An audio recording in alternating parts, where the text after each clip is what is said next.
ए जी जर्दा खा के पियावा उड़वलस गरदा। ए जी जर्दा खा के पियावा उड़वलस गरदा। हमरा पड़ल बा कपारे बकलोल मरदा। हमरा पड़ल बा कपारे बकलोल मरदा। जाई के बजरिया से ले अइले छोलावा। कहेले कि खालो ना तो कुछ दे हम लोलावा। ए जी प्यार से खियाई ते लागेला सारा धा। ए जी प्यार से खियाई ते लागेला सारा धा। हमारा पड़ल बा कपारे बकलोल मरदा।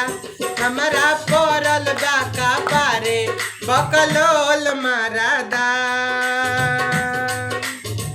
मन कर खीसी जाई अपना नई हरावा।